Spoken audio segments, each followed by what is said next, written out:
자, 오늘 소개해드릴 책은 심리의 책, 심리의 책.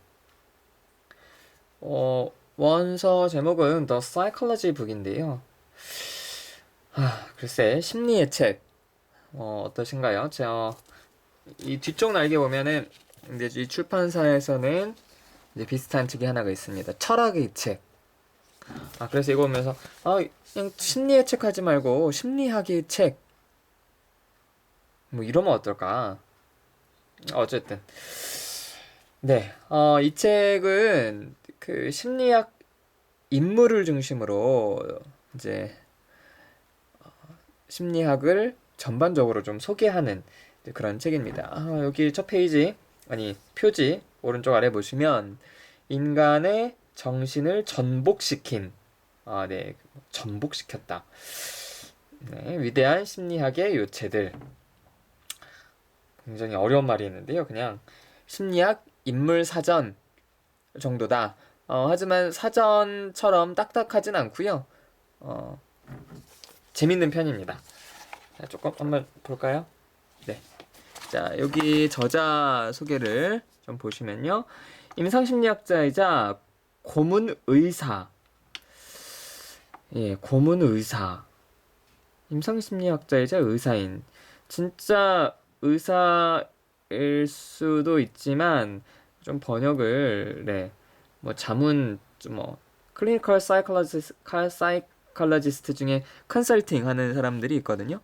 그런 걸 좀 잘못 표현한 게 아닐까 싶은데요. 자, 캐서린 콜리는 플리스머 대학의 심리치료학 부교수로. 자, 그 다음 그 밑에 보시면요. 철학과 심리학을 강의하고 있는 나이젤 벤스는 블라블라. 다음에 임상심리학자이자 저널리스트인 조안나 긴스버그, 비즈니스 심리학자인 블라 그랜드, 작가이면서 편집자이자 성악가인 메린 레이지안, 다음에 작가이자 음악가인 마커스 윅스. 네, 이렇게 다양한 사람들이 함께 쓴 책입니다.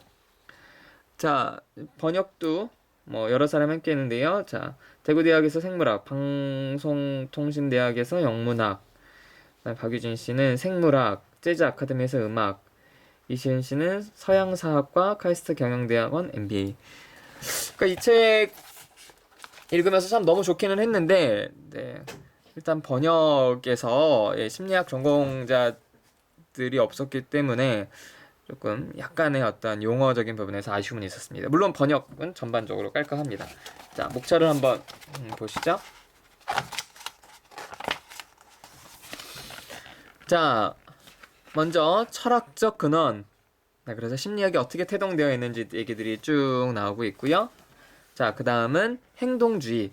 행동주의에 대한 게 쭉 나와 있습니다. 자, 그 다음 심리치료 파트가 쭉 나와 있고요. 여기 보시면 인지심리학 쭉 나와 있습니다. 자, 그리고 사회심리학, 사회심리학자들이 쭉 소개되어 있고요.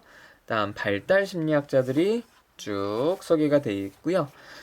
차이심리학, 이분이 좀 아쉬웠는데요. 차이심리학보다는 개인차 심리학, 이런 게 좀 어떨까? 성격 파트입니다. 성격과 지능 파트들이 쭉 나와 있습니다.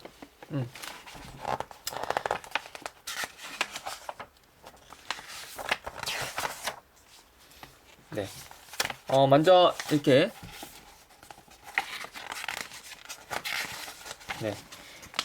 이 책을 읽기 전에 그러면서 이제 심리학이 어떻게 태동되었는지 쭉 자세하게 쭉 나와 있고요.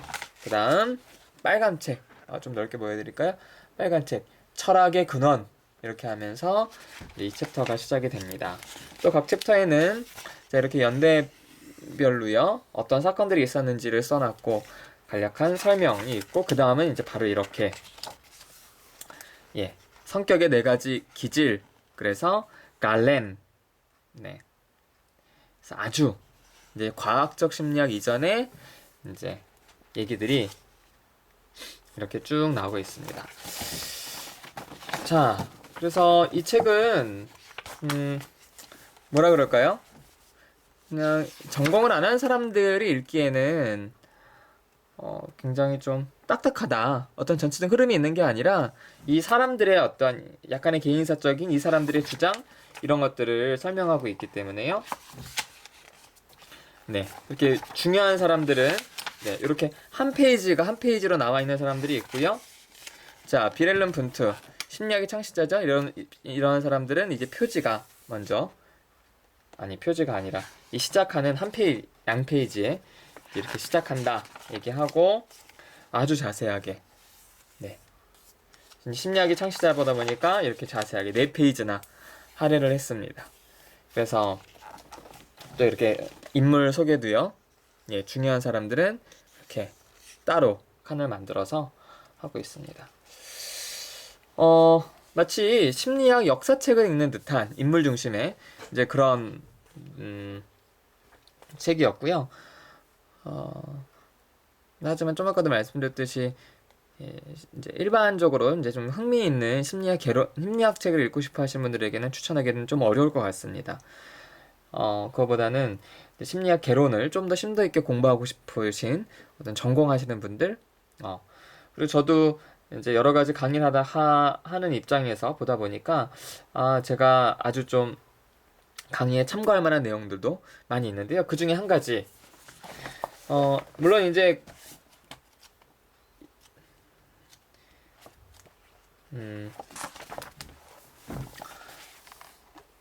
이 사람들의 주장하는 어떤 이론적인 내용들도 이 책이 갖고 있는, 잘 서술해서 갖고 있는 장점이긴 하지만요. 어떤 되게 개인사적인, 그런 이야기도 이 책에서 되게 재밌는 부분이었습니다. 자, 성격 심리학의 창시라고 하는 고든 올퍼트에 대한 부분인데요. 고든 올퍼트가 프로이트를 만났던 얘기가 여기 잠깐 나와 있습니다. 제가 좀 읽어드릴게요. 대학원생 시절 그는 빈으로 가서 지크문트 프로이트를 만난 후 이러한 입장을 굳혔다. 이러한 입장이라는 거는 정신분석이 너무 과거를 중요시하는 나머지 현재와 상황 이런 것들을 너무 놓쳤다. 그런데 이제 그가 이런 생각을 하게 된 거는 프로이트를 만난 이유라는 거죠. 올퍼트는 프로이트와 처음 만났을 때 가벼운 이야기로 분위기를 풀기 위해 빈에 오는 길에 기차 안에서 만났던 어린 소년에 대해 이야기했다. 그 아이는 어머니의 권유에도 불구하고 더러워질 것이 두려워서 어느 지저분한 사람 옆에 앉기를 거부했다. 올퍼트는 아마도 이 아이가 이런 더러움에 대한 공포심을 다소 오만하고 깔끔해 보이던 어머니에게서 배웠을 것이라고 짐작했다. 그러자 프로이트는 그 작은 소년이 당신입니까? 라고 물었다. 올퍼트가 보기에 이렇게 사소한 관찰조차 어린 시절에 어느 무의식적인 일화로 환원해버리는 프로이트는 현재의 동기와 의도를 모두 무시해버리는 것이나 다름없었다.